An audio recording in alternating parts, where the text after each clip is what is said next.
හරි අපි දැන් බලමු මොනවාද බෑග් එක මහන්න ඕනි කරන බඩු කියලා.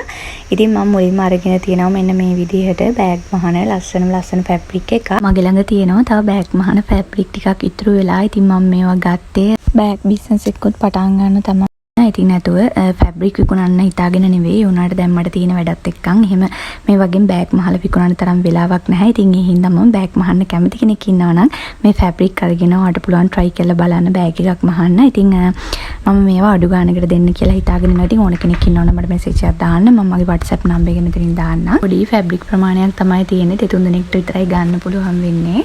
ඊළඟට ඕනි වෙනවා බෑග් වලට ලයිනින් දාන ෆැබ්‍රික්. ඉතින් මේකේ ගොඩාක් කොටි ලයිනින් එකක්.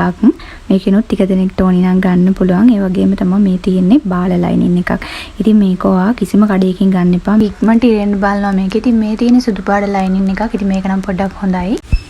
මේ තියෙන්නේ බෑග් මහන්න ගන්න ෆැබ්‍රික් එකක්. ඉතින් අද බෑග් එකට මේකත් ඕනේ වෙනවා. බෑග් එකට දාන පටි විදියට අද මේවා තමයි ගන්න. ඉතින් මේකිනුත් මම ගෙනාපුවා තියෙනවා. ඉතින් ඔයාලට ඕන නම් මේකිනුත් මගෙන් ගන්න පුළුවන්. ගේම ඕනේ වෙනවා අපිට මේකට ෂිපර් එකක්. ඉතින් මේක අඟලක් පල්ල ෂිපර් එකක්. ඉතින් මේ වගේනුත් ඔයාලට ඕන නම් ටිකක් තියනවා ගන්න පුළුවන්. ඉතින් ඒ වගේම මේ තියෙන්නේ ෂිපර් එක වහන්න පාවිච්චි කරන ෂිපර් හෙඩ් එක. ඉතින් මේවා ටිකක් තියෙනවා. මේ විදියට බෑග් එකට සම්බන්ධ කරගන්න රින්ග්ස් ඕනේ. ඉතින් මේ තියෙන්නේ එහෙම ගන්න පුළුවන් රින්ග්ස්. ඉතින් මේකේ කොටස් දෙකක් තියෙනවා. ඉතින් මේවත් මං ගාව තියෙනවා ගන්න. ඉතින් ඕන කෙනෙක්ට ගන්න පුළුවන් මේවත් මගෙන්. බෑග් එකට රින් එක අල්ල ගන්න ඕනි කරන මැෂින් එක මගේ ළඟ නැහැ. ඉතින් ඒක ටිකක් ගණන්. ඒ නිසා මං ඒක ගත්තේ නැතුව ඒ වෙනුවට මොකද්ද පාවිච්චි කරන්න පුළුවන් කියලා මං හොයනකොට මට මෙන්න මේක තමයි හම්බුනේ. ඉතින් මං ඔයාට ඉක්මනට පෙන්නන්නම් මේ මුල් ටිකේදී මේක සම්බන්ධ කරගෙන කොහොමද අපි මේ රින් එක බෑග් එකට සම්බන්ධ කරගන්නේ කියලා වෙන රෙදි කෑල්ල එක මම පෙන්නන්නම්. ඉතින් මේකෙන් අතේ ඇනේ නැති වෙන්න ලස්සනට පිටපෙනුම හදා ගන්න පුළුවන්. ඒ උනාට එළියට පේන කොටස හරිම කැතට තැරිලා හිටිනවා. ඉතින් මේක කොයි විදියට කරත් ඒකේ විදියට තමයි වෙන්නේ. ඉතින් ඒ නිසා මේකක් ගන්න එපා බොරුවට අපරාධේ. ඉතින් මම අද ඔයාලට කියලා දෙන්නම් කොහොමද මැෂින් එකක් නැතුව මේ බෑග් එකට රින් එක අල්ලගන්නේ කියලා. ඉතින් ඔයාලට ගෙදර පාවිච්චියට සහ ඔයාගේ පවුලේ අයට යාළුවන්ට ඔයාලට මේක මහලා දෙන්න පුළුවන්. ඔයා බෑග් විකුණන්න මහන කෙනෙක් නම් මැෂින් එකක්ම අරගෙන රින්ග්ස් අල්ලන්න try කරන්න. මුලින්ම බෑග් එකට ඕනේ දිග සහ පළල ලකුණු කරගන්න තමයි හදන්නේ. ඉතින් පාසු කොලයක් අරගෙන ඔයාට කැමති ගානක දිග පළල කොටුවක් කපා ගන්න බෑග් එකේ ඔයාට අවශ්‍ය කරන විදියට. ඉතින් මම අද මෙතන අරගෙන තියෙන්නේ දිග අඟල් 15ක් සහ පළල අඟල් 16ක් විදියට. ඊට අපි මේ කපාගත්ත බ්ලොක් එක තියලා මෙන්න මේ විදියට එක පළුවක් මේකේ විදියටම ඔයා බෑග් එක මහන්න තෝරගන්න ෆැබ්‍රික් එකකින් කපා ගන්න කිසිම වෙනසක් නැතුව බෑග් එකේ ඉදිරිපස පළුවේ එළියට පේන පොකට් දෙකක් දා ගන්නවා. ඉතින් මම ඒක තමයි මේ බ්ලොක් එකේ ලකුණු කරගන්නේ. මම මේ ලකුණු කරන මෙෂර්මන්ට් එකටම ඔයාට ඕන නම් ලකුණු කරගන්න පුළුවන් බලාගෙන. ඉතින් මේ විදියට ලකුණු කරගෙන අපි මේක කපා ගන්න. බ්ලොක් එකේ පොකට් එක ඇඳලා කපාගත්ත කොටස නෙවෙයි. ඒකේ ඉතුරු කොටස අරගෙන ඔයාගේ ෆැබ්‍රික් එකේ ඩිසයින් එකේ උඩ කොටසට තියලා යටින් අඟල් භාගයක් ඉදිරි කරලා කපා ගන්න. ඔයා ඩිසයින් එකක් තියෙන බෑග් එකක් නම් අනිවාර්යෙන් මේක හරියට බලලා කරගන්න. ඊට පස්සේ පොකට් එක ඇඳලා කපාගත්ත බ්ලොක් කොටස තියලා උඩින් අඟලක් ඉඩ ඇරලා මෙන්න මේ විදිහට කපා ගන්න. එතකොට දැන් අපි ෆැබ්‍රික් කොටසේ ඩිසයින් එකේ උඩ සහ යට කොටස් දෙකම කපලා අරගෙන තියෙන්නේ. ඊට පස්සේ පොකට් එක ඇඳලා කපාගත්ත බ්ලොක් කොටස තියලා අනිත් ෆැබ්‍රික් එකෙත් උඩින් අඟල් භාගයක් තියලා අපි කපා ගන්නවා. දැන් මම පෙන්නනවා ඊළඟට ඔයාලට කපලා ඉවර කරගත්ත කොටස් ටික. ඉතින් දැන් අපි මේ ටික පැත්තකින් තියලා බෑග් එකේ ලයිනින් කොටස් කපමු. සම්පූර්ණ දිග පල්ල ඇතුව කපාගත්ත පළු අරගෙන ඒ ගානටම ලයිනින් කොටස් දෙකක් අපි කපා ගන්නවා. ඊට පස්සේ මම මේ කරන්නේ ඇතුළ පොකට් දෙක කපා ගන්න එක. ඉතින් මේක ඇත්තටම අනිවාර්ය නෑ මම අර මුලින් කිව්වා වගේ. ඉතින් මේක නැතුව ඇතුළ ගොඩක් ෆිනිෂින් එක ලස්සනයි. ඊළඟට මම මේ කරන්නේ පොකට් දෙක කපා ගන්න එක ඇතුළට දාන. ඉතින් මේකෙත් අඟලක් උඩින් අර වාටියේ මැහෙන්න මැහුම් වාසි තියලා තමයි මම පොකට් දෙකක් කපා ගන්න. ඉතින් මේක නම් ඔයාලට කැමති ගානකට කැමති සයිස් එකකට ඇතුළට දාන පොකට් දෙක කපා ගන්න පුළුවන්. ඉතින් මම මේ සයිස් එකට තමයි ගත්තේ. ඉතින් අපි ඔක්කොම මෙන්න මේ විදිහට තමයි කපාගෙන තියෙන්නේ. ඊට පස්සේ අපි බෑග් එකට ගැලපෙන ෂිපර් එකක් තෝරගමු. ඉතින් ඊට පස්සේ මෙන්න මේ විදියට පළල තියලා බලන්න ඔයාට ඇති කාණ කොච්චරද කියලා. ඉතින් ඊට වඩා අඟල් එකමාරක් එහෙම නැත්නම් දෙකක් පළලට වැඩිපුර ෂිපර් එක කපා ගන්න. හරි දැන් අපි මහන්න පටන් ගමු. ඉතින් මම මේ මුලින්ම මහන්නේ බෑග් එකේ ඇතුළට මම දාන්න කපාගත්ත පොකට් දෙක මහන එක. ඉතින් මේක අඟල් භාගෙ බෑගින් නවාගෙන ඔයා මේක මහගෙන යන්න.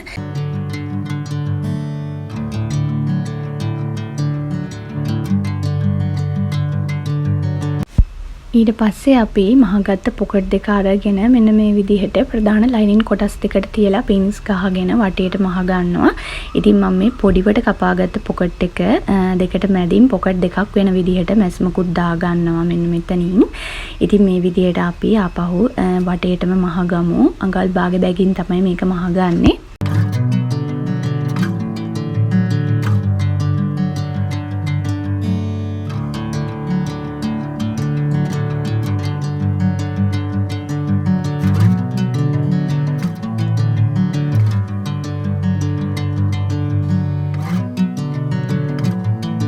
ඊට පස්සේ ඉදිරිපස පළුවේ එළියට පේන්න දාගන්න පොකට් කොටසක් අපි කපා ගත්තනේ අඟලක් උඩින් මැහුම් වාසි තියලා.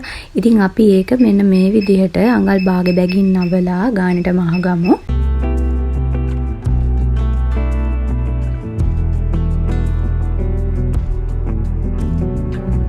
ඊට පස්සේ පොකට් එක ඇඳගත්ත බ්ලොක් කොටස තියලා අපි වෙන පාට ෆැබ්‍රික් එකකින් කපාගත්ත කොටසක් තියෙනවනේ. අන්න ඒ කොටසයි පොකට් කොටස ඇඳපු නැති බ්ලොක් කොටස තියලා කපාගත්ත ෆැබ්‍රික් එකේ උඩ පළුවයි තියලා අපි අඟල් භාගයට මූට්ටු කරගමු. මේ විදිහට ඉදිරිපස පොකට් කොටස මෙතනින් තියලා වටේට මහගෙන යනවා. පොකට් කොටස ළඟ ඉඳන් මැදින් මැස්මක් දාගෙන ඔයාට මේ ඉස්සරහා පොකට් කොටස් දෙකක් කරගන්නවත් පුළුවන්.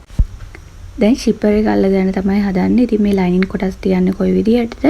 ඒ වගේම තමයි හොඳ පළු තියන්නේ කොයි විදිහටද කියලා හරියටම ඔයා බලාගන්න. ඉතින් මං කටින් කියනවට වඩා ඔයාලා බලාගෙන කරගත්තොත් හරියටම කරගන්න පුළුවන්.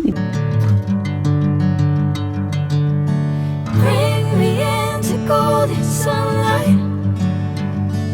If I'm going with you, I know we'll get to the other side. Sinking in, I know this feels right.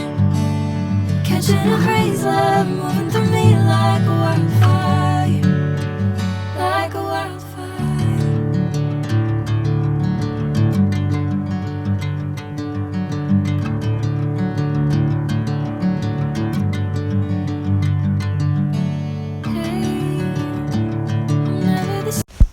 හරි දැන් අපි මේ විදිහට බෑග් එකේ ලයිනින් කොටස් දෙක සහ හොඳ කොටස් දෙක එක මත එක හිටින විදිහට දෙපැත්තට අරගෙන මෙන්න මේ විදිහට අපි මේ කරන්න හදන්නේ බෑග් එකේ අඩිය පළල ටිකක් වැඩි කරන එක.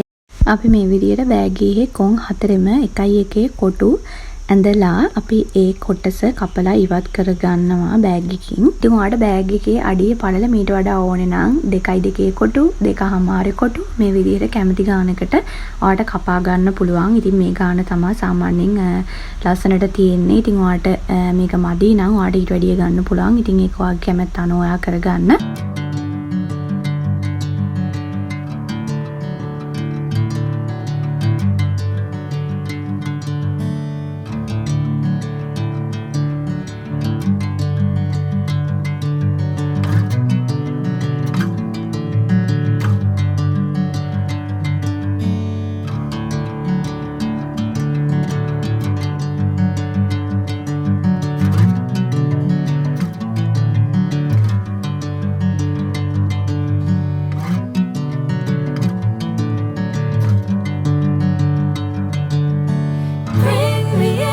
Golden sunlight. If I'm going with you, I know we'll get to the other side. Sinking in, I know this feels right. Catching. ඉතින් මෙන්න මේ විදිහට තමයි ෂිපර් එක තියලා පින්ස් ගහගෙන හදා ගන්න ඕනේ. ඉතින් මේ විදිහට වා කරගන්න. ඊට පස්සේ ඔයාලට පුළුවන් ෂිපර් එක තියෙන පැටි දෙක දිගටම කෙලින්ම මහ ගන්න අඟල් භාගෙට. ඒ වගේම තමයි මෙන්න මෙතනත් දිගට කෙලින්ම මහ ගන්න ඔයා. ඊට පස්සේ ඔයා විශේෂයෙන්ම මේ ලයිනින් තියෙන කොටස තමයි හරියට බලලා මහ ගන්න ඕන. මොකද ඔයා මේක බෑග් එක දැන් කන පිටනේ තියෙන්නේ. ඉතින් බෑග් එක හොඳ පිට හරවන්න අපිට අනිවාර්යයෙන්ම මෙන්න මේ ලයිනින් කොටසේ යට මහන තැන ඉඩ ඉතුරු කරන්න ඕනේ. මේ විදිහට ලයිනින් කොටස ඇරෙන්න අනිත් කොටස් තුනේම අඟල් භාගෙට පළු ටික මූට්ටු කරගන්නවා.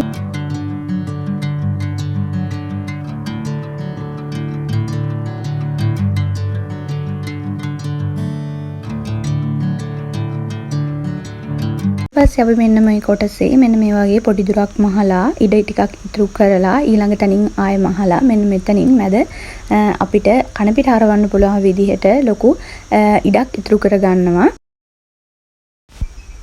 මේ තියෙන්නේ ඉඩ ඉතුරු කරලා මහගත්ත කොටස. මම ඊළඟට බෑග් එකේ මුළු හතරේ කපලා අයින් කරගත්තන කොටු හතරක් මහ ගන්න. ඉතින් ඒක මහන්න තමයි දැන් හදන්නේ. මේක ඔයාලා හරියටම බලලා මහ ගන්න. මම නූල් මේක ටිකක් ඇදෙන්න බලන හින්දා තමයි මේ ඔලොක් කරගෙන තියෙන්නේ සම්පූර්ණයෙන්ම වටේට.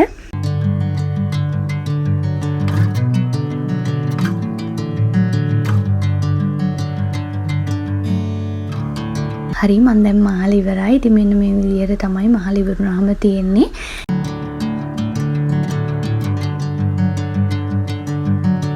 ඉතින් අපි මේ ඉඩ ඉතුරු කරගත්ත කොටස ගාවින් අත ඇතුළට දාලා බෑග් එකේ ෂිපර් එක ඇරලා නැත්තම් ඒක ඇරලා හිමීට මේක අනිත් පැත්ත හරව ගන්න තමයි තියෙන්නේ.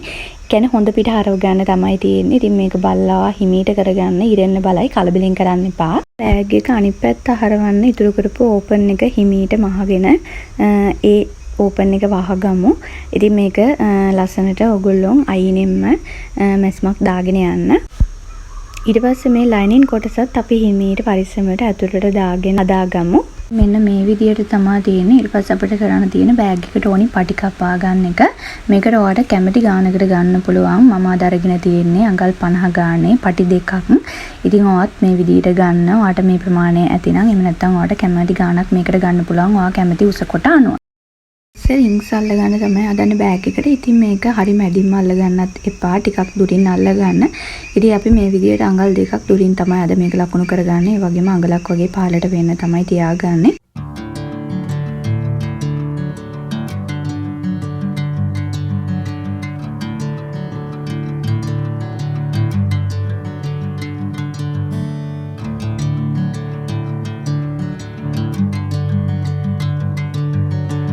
ඉතින් අපි රින් එක දාගන්න පොඩි කොටසක් කපලා අයින් කරගමු.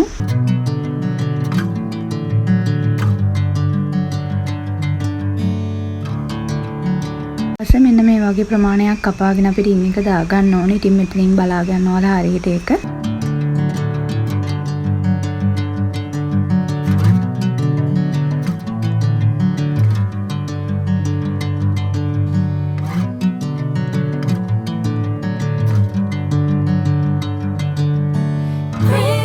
ඉතින් මැෂින් එකක් නැතුව මේ විදිහට මේ රින් එක බෑග් එකට හරියට සම්බන්ධ කරගන්නේ කොහොමද කියලා මම ඔයාලට අද කියලා දෙන්නම්. ඉතින් ඔයාලා පරණ කතරක් අරගෙන ෆැබ්‍රික් එක කැපෙන්නේ නැති වෙන්න පරිස්සමට රින් එක වටේ මේ ඉස්සිලා තියෙන තහඩු කෑල්ල වටේට කට් මාක් දාගෙන යන්න. ඊට පස්සේ ඔයාලා මේ කපපු කට් මාක් පල්ලහැට කතුරෙන් හිමීට නවා ගන්න. මේක හරිය පරිස්සමට ඔයාගේ අත පරිස්සම් කරගෙන ඒ වගේම ෆැබ්‍රික් එකත් පරිස්සම් කරගෙන කරන්න ඕනේ. ඉවසීමෙන් කරන්න ඕනේ වැඩක්.